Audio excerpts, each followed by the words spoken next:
السلام والمحبة من قلبي لقلوبكم الطاهرة. رسالة مرشدينك الروحانيين ليك انت يلي بتسمع الفيديو، وهو مش صدفة يظهر لك او يظهر لك فيها تجدد ليكي في مرحلة قادمة، مرحلة استشفاء بسم الله ما شاء الله عالية جدا جدا جدا.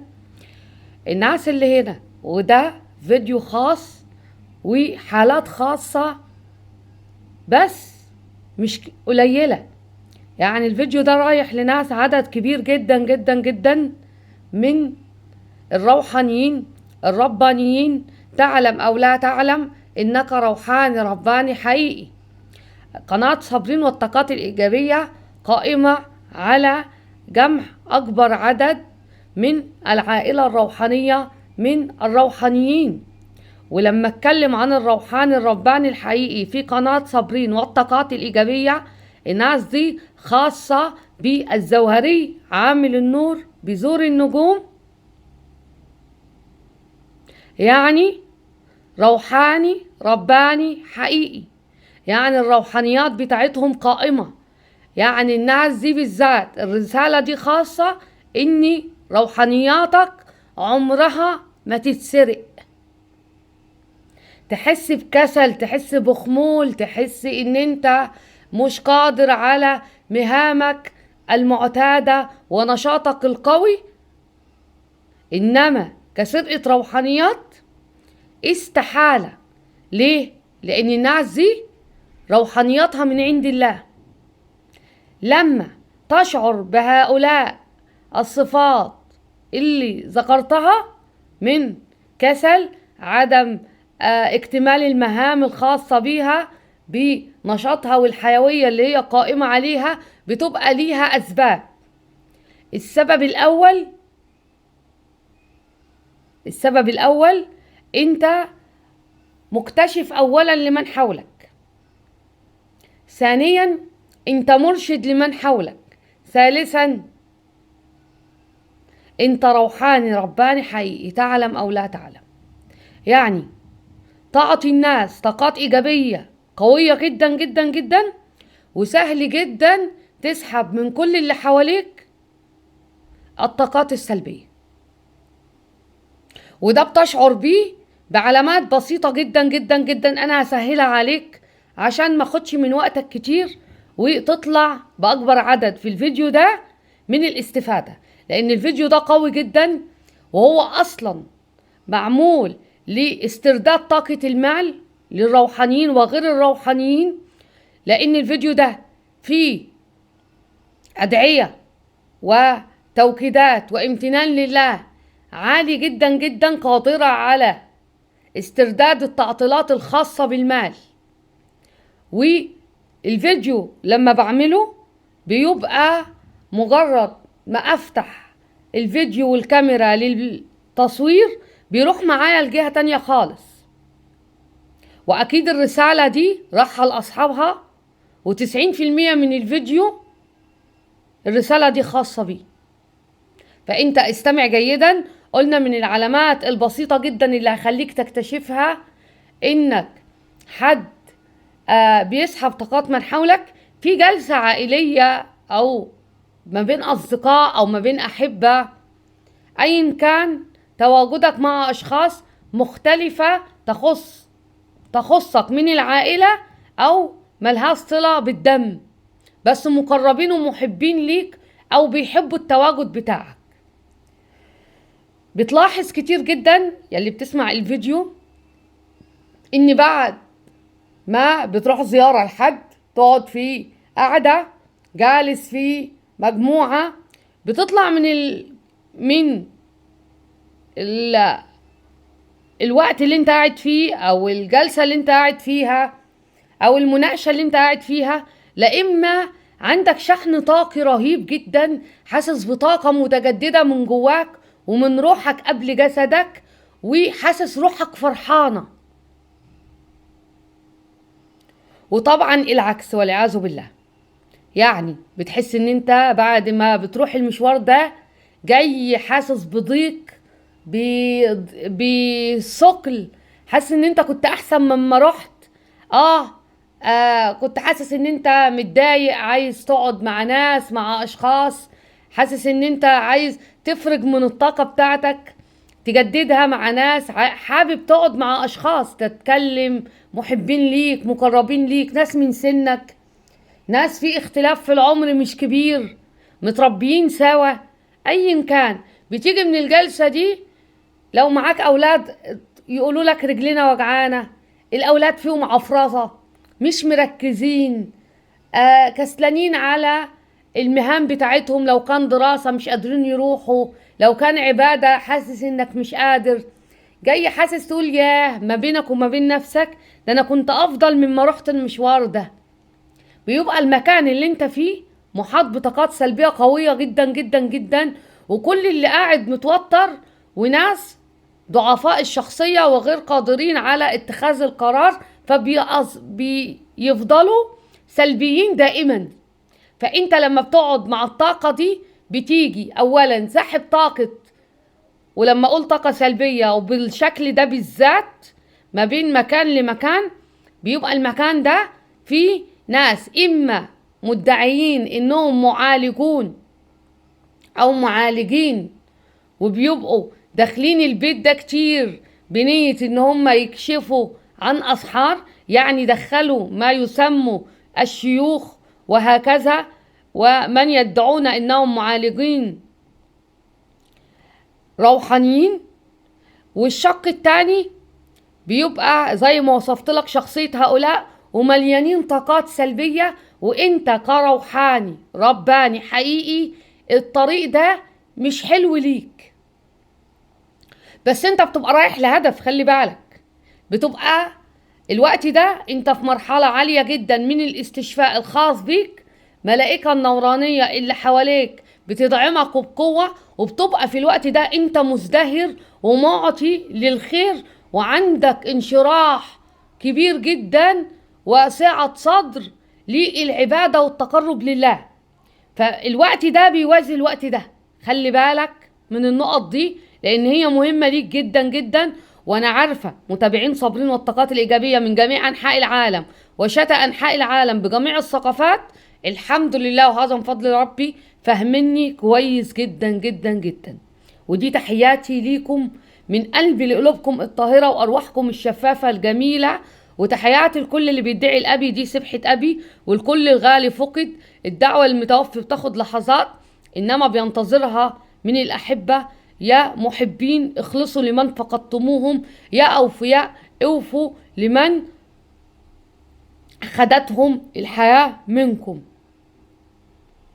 ومش كل التقارب تقارب جسدي، ناس كتيرة فرقتها الأم والأب وإخوات وأزواج وزوجات وأولاد، إنما الأرواح متواصلة وتعلمون ذلك.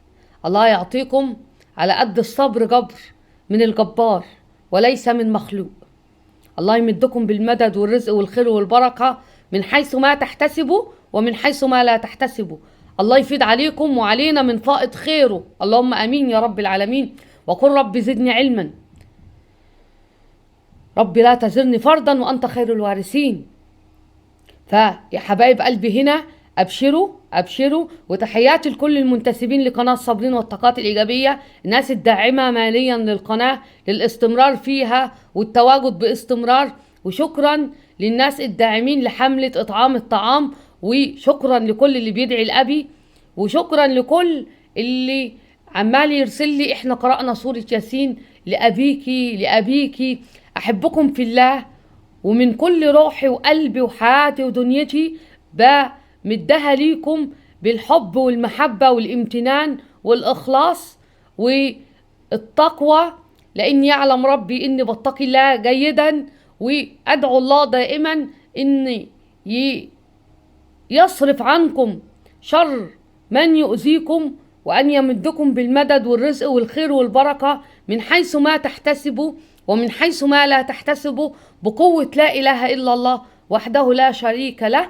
الله يوسع عليكم، الله يوسع عليكم، الله يوسع عليكم، ويزيد من الأحبة آلاف مؤلفة بحق قوة لا إله إلا الله. دعوة بسيطة،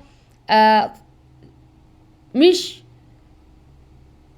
بفصاحة، إنما بسيطة من قلبي لقلوبكم وسهلة من قلبي لقلوبكم، وإن شاء الله مجابة من الله عز وجل. نصيحة من أختي ليكم: لا تنسوا دائما الصدقات. الصدقات كنز نوراني. من لم يعلم هذا الطريق فاته كتير من الحياة، ومن لم يدلك على الطريق حرمك كتير من نعم كتيرة قوي في الحياة. الامتنان لله والشكر لله. الفيديو ده من أوله ومن نيتي للفيديو ده إن كل الناس اللي اتأذت في العمل عندها، في بيتها، في رزقها عموما، لأن الرزق هنا لما بنذكره كلنا خلاص أدام رزق يبقى مال. البركة في الحياة رزق، الذرية رزق، إن ناس تبقى حواليك بتتقي الله فيك رزق، إن ناس تحبك وتحب لك الخير ده رزق، إن ربنا يمدك بالصحة والستر وراحة البال رزق، إن ربنا يمن عليك إنك تقوم تتوضأ وتصلي ده رزق، إن ربنا يمن عليك إنك تبقى من باب المتصدقين لله عز وجل، يعني بتقدم قربان بأجمل ما فيه لله، وتدعو الله دائما يتقبل منا صالح الأعمال والصيام والصدقات، لأن إحنا اللي محتاجين التقرب لله. الله موجود في كل لحظة وكل مكان وكل دقيقة وكل ثانية، وبيحبنا قوي قوي قوي. أكتر حد بيحبك في الدنيا وفي الآخرة هو الله عز وجل. اغتنم الفرص في هذه الأيام المباركة وتقرب من الله وأصلح حالك، لأن محدش هيقدر يشفيك إلا ذاتك ونفسك. محدش هيطلعك من اللي انت فيه إلا نفسك. وعدت ناس كتير وتحدثت مع ناس كتير، وناس دخلت هنا الفيديوهات في قناة صابرين والطاقات الإيجابية بنية تعبانين مسحورين، أرزاقهم اتمنعت، تعب وأسحار في الجسد والروح. الحمد لله، وهذا من فضل ربي، من يوم ما دخلوا القناة، وهذا من فضل الله عز وجل، مش من أمة الله الضعيفة، تم الشفاء وشفاء تام. هل صابرين جت عندكم المنزل؟ هل صابرين خدتكم في الخاص؟ هل صابرين خدت كل واحد تعالى ادفع كذا عشان اوفر لك حاجات لكذا وكذا وكذا؟ هذا من فضل الله عز وجل. تم الشفاء من القناة نفسها ومنك انت يلي الناس عجزت ان هي تشفيك. الله قادر على شفائك، وتم شفائك بنفسك، لان قسما بالله اللي عشته مهما يكون عمرك ومهما فات من زمن كان كله بيضحك عليك فيه، وانت اللي عرفت وجواك حاجة بتقول فيه حاجات غريبة. ايوه، شكك في محله. والغريب ان انت ما كنتش مكتشف ان انت حد نوراني، حد روحاني حقيقي، محب لله ورسله، متبع الله ودين الله. الناس اللي بتحدث عنها هم الروحانيين الربانيين اللي وارثين الروحانيات من الأبوين الصالحين والجد الصالح، ناس بتنتسب للأشراف ومن حضرة رسول الله، ناس صفاتهم لما بيراجعوها يلاقوها سبحان الله وارثينها من الحسن البصري. تعرفوا مين هو الحسن البصري؟ سيد التابعين وأحد أئمة التاريخ الإسلامي الذي أهبه الله جعل أن الحسن البصري كل من هم ملوك وأمراء يهيبوا منه. وعندما سئل ما سر زهدك في الدنيا قال كلمات بسيطة، إنما معناها مهما يكون عمرك هتعيش عمرك كله تكتشف كلمة واحدة من سطر تحدث عنها الحسن البصري، ويكاد يكون عمرك كله في كلمة. إياك أن تستقل أو تقل بكلمات أو بكلامك أو بنطقك. ونزلت لكم فيديو قصير قلت لك كلمتك دليل على طريقة القادم وغلق أبواب فاتت. من إيه؟ من لسانك والكلمة. الناس الموجودة هنا أفصح مني، ناس دارسة فقه وناس دارسة شريعة وناس عندها بلاغة أعلى بكتير في اللغة العربية من أمة الله الضعيفة. على قدر بسطتي، على قدر ما بمدكم بكل معلومة أعلمها جيدا وبنفع بيها من حولي، وهذا من فضل الله عز وجل، على قدر حبي وإخلاصي ليكم، على قدر محبتكم ليا. وأعلم جيدا لأن القناة دي الوحيدة كل اللي موجودين فيها، وناس تندهش ازاي ناس داخلين يدعموا القناة صغيرة كده أو قناة كبيرة بالقوة والإخلاص والنية الصادقة اللي عمالين يشعروا بيها. لأن القناة دي مش صابرين والطاقات الإيجابية بس، ده عائلة روحانية كاملة اجتمعوا على حب الله من شتى وجميع أنحاء العالم. الناس دي بتدعم القناة ماديا وماليا والدعاء، وهم قاعدين يصلوا ويذكروا أبويهم ذاكرين أبي وذاكرين دعوة صابرين زي ما صابرين بتذكرهم. الناس اللي قال عنها رسول الله والمولى عز وجل بلغوا عني ولو آية. الناس الجابرين للخواطر، الناس المتحبين في الله، الناس اللي قلوبهم لا تعرف مكر ولا غل ولا غيرة ولا حسد، الناس اللي اتأذت في الحياة، الناس اللي ربنا دعوا ياما ان يجعل لهم صحبة تشبههم، وبالفعل جمعهم في مكان يشبههم. عشان كده دائما اقول صابرين مش حد خارق، ده انت اللي محتاج كل تحية واحترام وامتنان من قلبي لقلبك ومن قلبي لقلبك الصافي الطاهر اللي تحمل من الحياة ما لا يقدر أن يتحمله الأشخاص العاديين. وانت قادر على شفائك التام، وانت قادر على استرجاع حياتك تاني، يلي اتأذيت في مالك وأكل عيشك ورزقك وأولادك وبيتك، يلي الغيرة والحقد جعل من حولك يسرق مالك ويحرمك من ورثك ويدعي على الآخرين ما لا يفعلوه، وخدتهم الغل والحقد والتكبر عشان يقنعوا من حولهم ان هم اللي صح. والناس دي بالاخص نزلت لها آية من الله عز وجل: يمكرون ويمكر الله والله خير الماكرين.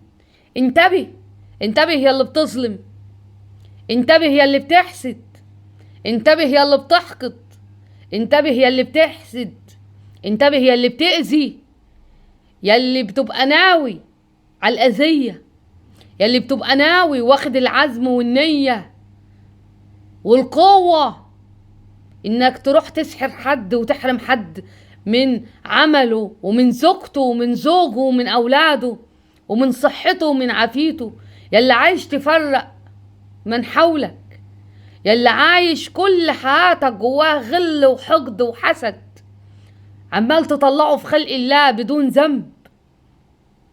راجع نفسك، لأن قسما بالله قيامتك انت اللي بتقومها عليك. قسما بالله ظلمك لمن حولك شيء واللي انت فيه حاليا شيء تاني آخر.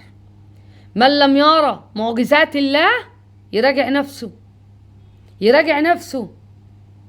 ارجع تاني عن الطريق اللي انت مشيت فيه من ظلم من حولك ومن أخذ وسلب أموال وحق من حولك ومن حرمان مواريث حقوقهم ومن قول الافتراء والكذب على لسان من لم يقولوه. انتبه، انتبه، انتبه، استغفر كتير وتصدق وارجع تاني لله عز وجل. قول اللهم ردني إليك ردا جميلا وصلح ما فاتك، اصلح ما أفسدته، رجع تاني البراءة اللي انت اتولدت بيها. اوعى تيأس من رحمة الله، ومهما تقول عذاب الدنيا اهون بكتير من عذاب الآخرة. انتبه. اخوة سيدنا يوسف لما عرفوا بغلطتهم واعترفوا بذنبهم، لازم تعترف بذنبك، ومش جواك بس وانت وقت راسك فيه على الوسادة والمخدة بس. لا، رجع الحقوق لاصحابها وانزل من الكبر اللي انت فيه وقول انا اسف واعتذر. دي قوة مش ضعف. استرجاعك عن الظلم قوة. لان اخوة سيدنا يوسف لما اعترفوا بذنبهم الله عفى عنهم. ربنا يجعلنا دائما من عفوت عنهم. اللهم اغفر وارحم وتجاوز عما تعلم. كلنا نعلم جيدا أن فات أول 10 أيام من الرحمة، ونحن في أواخر 10 الأيام من المغفرة. اغتنموا 10 الأواخر من العتق من النار. اللهم اعتقنا واعتق أباهنا وأمهاتنا وأزواجنا وأولادنا وأنفسنا وكل من له الحق علينا من النار. اللهم أجرنا من النار، اللهم أجرنا من النار. ده مجرد ما الواحد بيذكر والعياذ بالله النار، سبحان الله اللسان يثقل خوفا من الله، خوفا من الله. كلنا عمالين نجري نقول رحمتك يا رب، رحمتك يا رب. ايه اللي انت بتشعر بيه لما بتظلم من حولك؟ والرسالة ادام جت بالطريقة دي، ناس كتيرة موجودة هنا، بس الحلو اللي فيهم ان هم بيراجعوا انفسهم، يعني بذرة خير، بس الشيطان ضحك عليهم، بيأمن مستقبلك، مستقبل عيالك، بحياتك. غيرة دخلت فيهم من وسوسة شيطان. فارجع تاني يا حبايبي، ارجعوا تاني. انا بذكر نفسي وبذكركم، كلنا خطائين وخير الخطاؤون التوابون. كلنا نستغفر ونتقرب لله ونتضرع لله، وان شاء الله ربنا عفو كريم رحيم. اللهم انك عفو كريم رحيم تحب العفو فاعف عنا يا رب، واعفو عن من ظلمنا. احتسبوا لوجه الله، وابعد عن اي حد ظلمك تدعي عليه. حتى اغتنم الايام دي في رفع من شأنك. والله العظيم لو الدعوة بتاعتك اتقبلت وانت بتدعي فيها على حد، خسرت كتير قوي قوي قوي قوي. لو كنت ادعيتها لنفسك لكنت سبحان الله غيرت مسارك كله، غيرت حياتك كلها. سبحانه. فانتوا وانت وانتي وانا كلنا هنا للتذكرة. كلنا هنا عايزين نمسك ايدين بعض ونكتفها ببعض عشان نبقى مع بعض في دار الخلد من جنات النعيم. يا رب احشر ابي في اعلى الجنات مع الحبيب المصطفى وكل غالي فقد. اللهم امين يا رب العالمين. ولما اقول روحانيات، هو عملك الصالح في قبرك، ودايما صابرين والطاقات الايجابيه، لسانها ناطق دائما. عالم الروحانيات اقرب للكفر من الايمان.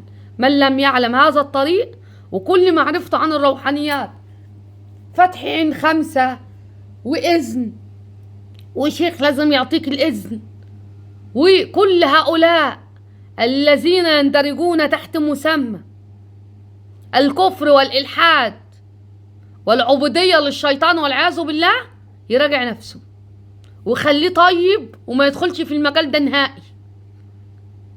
خليك بالسذاجة والطيبة والعلم اللي انت دفنه جواك، اخرجه واصلح من نفسك. وده اللي القناة هنا بتخليك تطلعه، الحاجات الحلوة اللي فيك والوحشة تغيرها خالص وتنساها.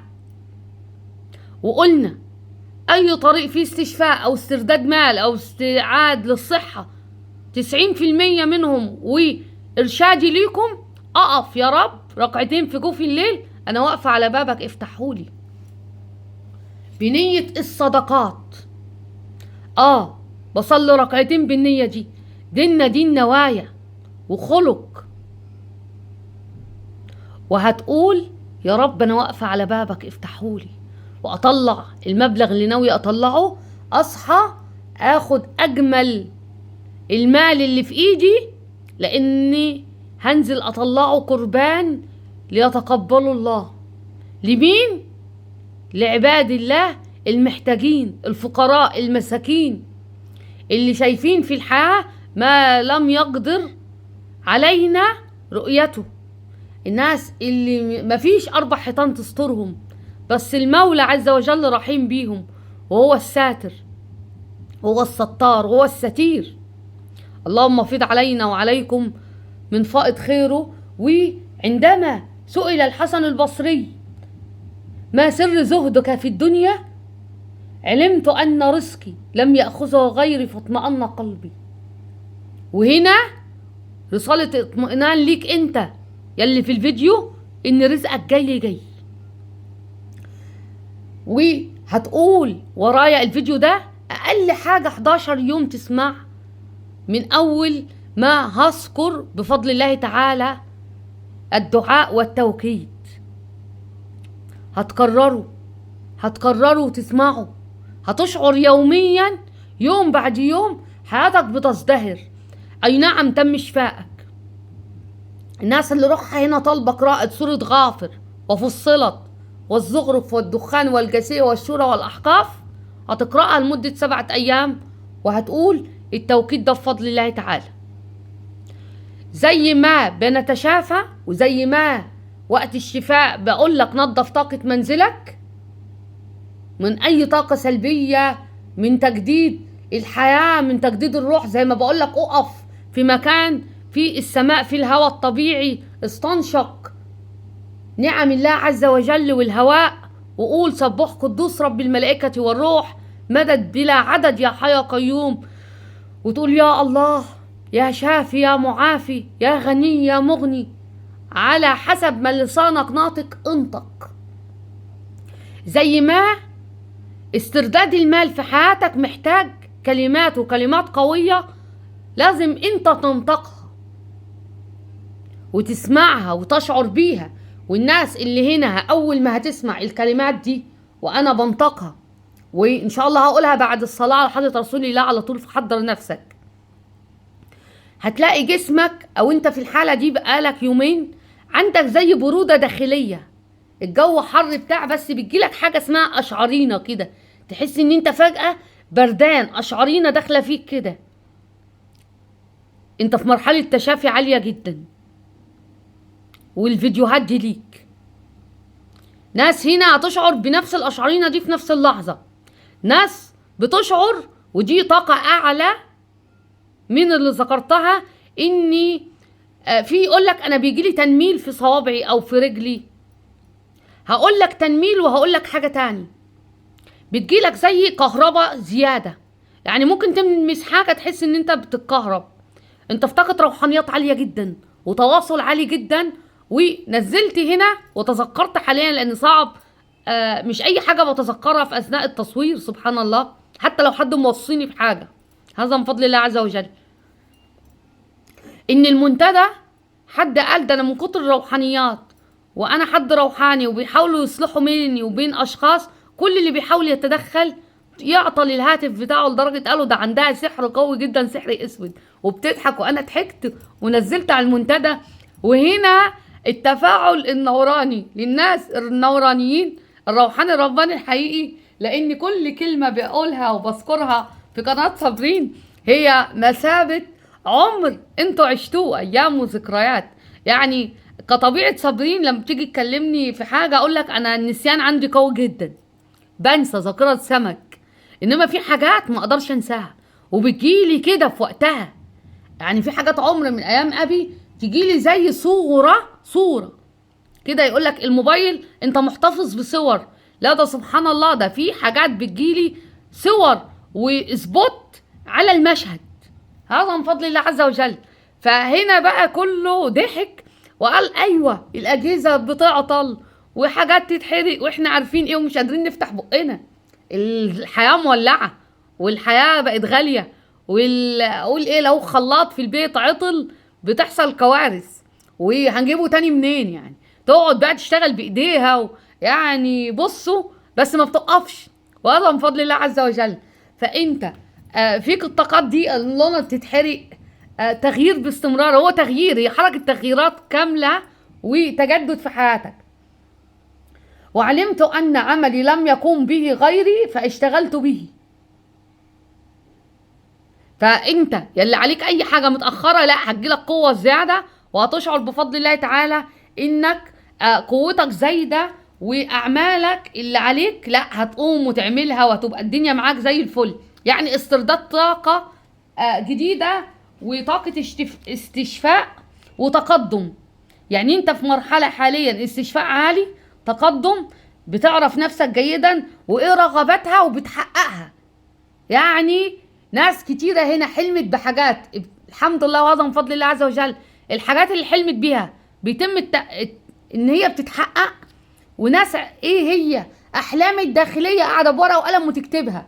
ودليل خاص لكلامي، ناس هنا لا اما معاها جوال عماله تحذف اشخاص وارقام وعماله تفلتر في الحياه، وناس بتتخلص من ناس ما بتنفعش في الحياه، وناس سلبيه او محيط بيدخلك في مشاورات ورغي وقلنا وقالوا، وانت في مرحله عباده واستشفاء وعايز ذهنك صافي، فبرضه عاملهم في كده نوت ليست كده، حطيتهم على جنب. تمام؟ فانت الحمد لله وعي اعلى بفضل الله تعالى. هتربي نفسك تاني للاجمل، لان انت لما بقوله بيبقى عندك صحوة روحية هنا داخلة في 3 مرات، وكل مرة ربيت نفسك فيها وتم الاستشفاء، وما شاء الله بقيت حابب نفسك بالشكل الجديد، وعمال تسترقي تاني من روحك، لان كل ما بتخلي روحك تبقى راقية، بتحب الله قوي، بتبقى صافي قوي، بيبان عليك الصفاء ده. ومن العلامات اللي ليك وشك هيبقى امور قوي، والله العظيم. كل اللي هيقعد معاك هيقول لك ما شاء الله انت وشك في حاجة تخلي اللي قاعد معاك يحبك. لسانك محبوب، روحك هتبقى كمان محبوبة، لانها هتتجمع بناس محبين. ولما ذكرت في بداية الفيديو ان في ناس تيجي من مكان عندها طاقة تجدد عالية، فانت كنت في مكان متجدد وهي روحك حابة الكلام ده، زي ما بتروح طاقة البحر، الطاقات النورانية الجميلة اللي محيطة بملائكة نورانية تشبهك، لان انت صافي ونوراني. فسبحان الله لما بتكون في اشجار، في طبيعة، في حاجة حلوة، تيجي تقول أنا فرحان الحمد لله أنا رحت المكان ده، جاي منه مسترد طاقة ليك حلوة، وصحة واستشفاء ومال وتجدد وفكر، حاجات حلوة كتير. ساعات تيجي من مكان لا عكس خالص، بس يا ريتني ما كنت رحت، لا ده اللي مش عايزة أسمعه. حافظ على الكلمة اللي أنت بتقولها، لأن أنت يا نوراني خلاص، أنت طريقك اللي أنت ماشي فيه مش بمزاجك، بمعنى أصح أنت مش بتختار هروح هنا ولا اجي من هنا، لا ده انت مسير من الله عز وجل. يعني الطريق اللي انت رايح تشفي فيه ناس مقربين ليك، فانت جاي تعبان لان انت اللي قصرت في حق نفسك. انتبه، لانك لو جيت حصنت نفسك واخدت الشاور بتاعك جددت من الطاقة بتاعتك وسحبت من جسدك الطاقة السلبية دي، خلاص هتلاقي نفسك عرفتي انت 1+1=2. هو ده المطلوب منك. لكل بقى من يعاني من ضيق مالي، اولا هتخرج الصدقات، ثانيا هتقول ورايا بس بعد الصلاة على حضرة رسول الله، بسم الله الرحمن الرحيم، اللهم صل وسلم على سيدنا ومولانا محمد، شجرة الأصل النورانية ولمعة القبضة الرحمانية وأفضل الخليقة الإنسانية وخزائن العلوم الاصطفائية، صاحب القبضة الأصلية والبهجة السنية والرتبة العليا، من اندرجت النبيون تحت لواءه فهم منه وإليه، وصل وسلم وبارك عليه وعلى آله وأصحابه عدد ما خلقت ورزقت وأمت وأحييت إلى يوم تبعث من أفنيت، وسلم تسليما كثيرا، والحمد لله رب العالمين. حياكم الله في قناة صابرين والطاقات الإيجابية، الروحاني الرباني الحقيقي.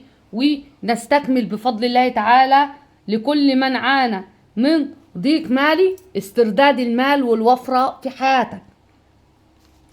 كتب الله إلي الغنى كما كتب للنور أن يشرق لا يحجبه شيء. أنا موعود برزق لا ينقطع، وخير لا ينفذ، وعطاء لا يحصى. سخر لي الله المال كما سخر لسليمان الريح يسير بأمري وبخدمتك. أمر الله كنوز الأرض أن تتدفق إلي فلا مرد لأمري.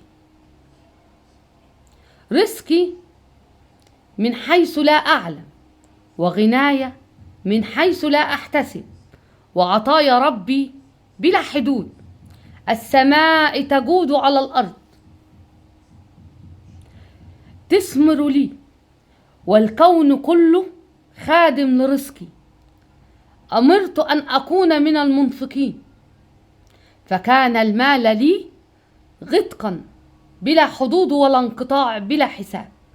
كلما ذكرت الله تناثرت علي بركات السماوات والأرض. أنا وارث الغنى كما ورث سليمان داود، وكما ورثت الأرض عباد الله الصالحين. إن ينفذ مال الناس فمالي باقي، وإن ضاقت أرزاقهم فباب رزقي مفتوح أبدا. نزل علي الغنى كما نزل المن والسلو رزقا من حيث لا أحصى. فتح الله لي أبواب الرزق كما فتح لموسى البحر فلا سدا ولا عائق. أنا في وفرة أبدية، فلا كساد ولا ضيق ولا فقر يعرفني. كل مال في الأرض يعرف اسمي ويتجه نحوي بلا تردد.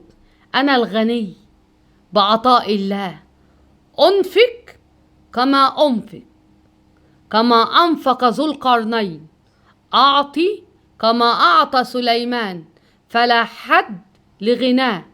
الذهب لي عبدا مأمورا، لا يخفى عني ولا يهرب من يدي. أنا صاحب الرزق الطيب يأتيني ببركة ويدوم بأمان. قدرة الله لي قدره الله لي وفرة لا تنتهي، وخيرات لا تحصى، وكنوز لا تفنى. المال يساق إلي كما يساق الماء للظمآن، فلا انقطاع. غناي من عند الله ليس بجهد ولا تعب. أنا من قال فيهم الله: ومن يتق الله يجعل له مخرجا ويرزقه من حيث ما لا يحتسب. كنوز الأرض تخرج دفاءها لأجلي. كنوز الأرض تخرج دفائنها لأجلي كما أخرجت كنوز قارون. لا يمر يوما إلا وأنا أختني. لا يمر يوما إلا وأنا أختني، ولا تصر لحظة إلا والثراء يزداد بين يدي. الله معي فمن يمنع عني الرزق، والله رازقي فمن يحجب عني الخير. أنا الغني لأن ربي الغني، وأنا الموفور لأن ربي واسع العطاء. أسمع نداء الثراء وأجيبه، وأراه قادما إلي أفواجا. نزلت علي البركات من كل حدب وصوب. فسبحان من أغناني وأعطاني كلا ما في الأرض من ذهب وفضة ومعادن نفيسة. جزء من رزقي لا يفلت مني. أنا من قال الله عنهم وسخر لكم ما في السماوات والأرض جميعا. رزقي أوسع من بحار الأرض، وغناي أبقى من الجبال الشامخة. أنا ممن قال الله فيهم لهم ما يشاءون فيها ولدينا مزيدا. أنا في حالة تدفق دائم لا تتوقف. الشمس عند الإشراق لا يتوقف المال عني. الانهمار علي. عاهدت إلى الله أن أكون من أهل العطاء، فعهد إلي بالغنى بلا حدود. إذا فكروا الناس كيف يجمعون المال، فإني أفكر أين أضعه ووفرته. أنا صاحب خزائن لا تنفذ، ويداي لا تمتد إلا بالعطاء. إن جاءتني الثروة فهي بركة، وإن تأخرت فهي حكمة، لكنها آتية لا محالة. في كل درهم أضعه يعود إلي 10 أضعاف. فالبركة تحيط بي. أنا مغناطيس المال، أينما ذهبت توفرت علي الثراء. كل طريق أسلكه إذا تحركت الثروات نحوي، وإذا سكت تراكم المال حولي. الله الذي أغناني، الله الذي أغنى إبراهيم هو الذي يغنيني. فكيف أخشى الفقر وأنا الوريث الحقيقي للوفرة، وأحمل سر الجذب الذي لا يعرف الفقد. أينما وجدت وجد المال، وأينما حللت حل الغنى. كل أموالي تحمل سر البركة، فلا تهلك ولا تضيع ولا تندثر. أنا في عهد مع الله، ما أنفقته عاد، وما تركته زاد، وما طلبته جاء. الله الذي فتح للأنبياء كنوز الأرض قد فتح لي من رزقه بابا لا يغلق. أنا تحت العناية الإلهية، لا أضيع، لا أفتقر، لا أقل، بل أزداد أبدا. الأرزاق تجري نحوي كما تجري الأنهار إلى البحار بلا توقف. أنا المحاط برزق الله، أينما وليت وجهي وجد الخير. في انتظاري مالي في ازدياد مستمر. كلما تضاعف الحبة 7 سنابل. كما لا ينفذ نور الشمس لا ينفذ رزقي، فهو ممتد ببركة الله. أنا من الذين قال فيهم فسوف ينبئكم الله من فضله. المال عندي طائع لا يهرب ولا يضيع، بل يتكاثر بقوة وقدرة الله. أنا خليفة الله في الأرض، والأرض وما فيها من كنوز تأتي إلي طوعا. وسخرت لي السماء تجود علي بالخيرات.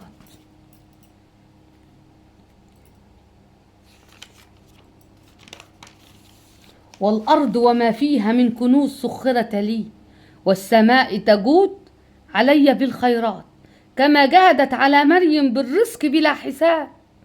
أنا من يقال عنهم لهم ما يشاءون عند ربهم. غناي مكتوب عند الله، لا سلطان لأحد علي، لا سلطان لأحد على رزقي. المال الذي مني يعود إلي مضاعف بأمر الله. إذا سألت أعطاني الله، وإذا أنفقت زادني. هو الكريم الواحد الأحد. الأرض تنبت لي ذهبا، والسماء تمطر علي فضا، والخير لا ينتهي في يدي. سر التدفق فلا أمدها إلا امتلأت، ولا أقبضها إلا زادت، أنا المبارك في رزقي، أنا المبارك في رزقي ينمو ويزدهر كما يزدهر الربيع بعد المطر. أنا في عهد الثراء، لا أرجع لا أنقص، بل يتضاعف المال يتبعني حيث ما ذهبت ولا يسكى أبدا. أنا في دائرة الغنى، لا يدخلها الفقر ولا يقترب منها الضيق. أنا السيد والمال خادمي، لا يحكم علي بل أنا أحكمه. أنا آية من آيات الرزق، أينما ظهرت ظهرت البركة معي. مالي يفيد كما يفيض البحار، ذهني وعقلي وجسدي نقي ونظيفان، واصل اتباع طريق مليء بالضوء والسلام. بسم الله الرحمن الرحيم. اللهم صل وسلم على سيدنا ومولانا محمد، شجرة الأصل النورانية ولمعة القبضة الرحمانية، وأفضل الخليقة الإنسانية، وأشرف الصور الجسمانية، ومعادن الأسرار الربانية، وخزائن العلوم الاصطفائية، صاحب القبضة الأصلية والبهجة السنية والرتبة العليا، من اندرجت النبيون تحت لواءه فهم منه وإليه. وصلي وسلم وبارك عليه وعلى آله وأصحابه عدد ما خلقت ورزقت وأمت وأحييت إلى يوم تبعث من أفنيت، وسلم تسليما كثيرا، والحمد لله رب العالمين. بسم الله الرحمن الرحيم. ألم تر كيف فعل ربك بأصحاب الفيل، وتقرأها إلى آخرها. اللهم اكفيناهم بما شئت، اللهم إني أعوذ بك من شرورهم وأدرأ بك في نحورهم، بك أحاول وبك أقاتل. اللهم وقيك وقية الوليد، بقاف هايا عين صاد كفيت، وبحاء ميم عين سين قاف حميد. فسيكفيكهم الله وهو السميع العليم، وهو حسبنا ونعم الوكيل، ولا حول ولا قوة إلا بالله العلي العظيم. وصلى الله على سيدنا محمد النبي المصطفى الكريم وعلى آله وأصحابه وسلم تسليما كثيرا، والحمد لله رب العالمين. بسم الله الرحمن الرحيم. هو الله الذي لا إله إلا هو الرحمن الرحيم، الملك القدوس السلام المؤمن المهيمن العزيز الجبار، المتكبر الخالق البارئ المصور الغفار القهار الوهاب الرزاق، الفتاح العليم القابض الباسط الخافض الرافع، المعز المذل السميع البصير الحكم العدل اللطيف الخبير، الحليم العظيم الغفور الشكور العلي الكبير، الحفيظ المقيت الحسيب الجليل الكريم الرقيب المجيب الواسع الحكيم، الودود المجيد، الباعث الشهيد الحق الوكيل، القوي المتين الولي الحميد، المحصي المبدئ المعيد، المحيي المميت الحي القيوم، الواجد الماجد الواحد الصمد، القادر المقتدر المقدم المؤخر الأول الآخر الظاهر الباطن، الوالي المتعالي البر التواب المنتقم، العفو الرؤوف مالك الملك ذو الجلال والإكرام، المقسط الجامع الغني المغني المانع الضار النافع، النور الهادي البديع الباقي الوارث الرشيد، الصبور جل جلاله وتقدست أسماؤه. التحيات لله والصلوات الطيبات. السلام عليك أيها النبي ورحمة الله وبركاته. السلام علينا وعلى عباد الله الصالحين. أشهد أن لا إله إلا الله، وأشهد أن محمدا عبده ورسوله. اللهم صل على سيدنا محمد وعلى آل سيدنا محمد كما صليت على سيدنا إبراهيم، وبارك على سيدنا محمد وعلى آل سيدنا محمد كما باركت على سيدنا إبراهيم وعلى آل سيدنا إبراهيم في العالمين إنك حميد مجيد. أولا أبشر، حركة في تدفق المال عالية جدا، وإنت يا نوراني يا زهري يا روحاني يا رباني يلي نورك من عند الله، يا وارث الأبوين الصالحين والجد الصالح، إنت ما اتخلقتش عشان تبقى فقير.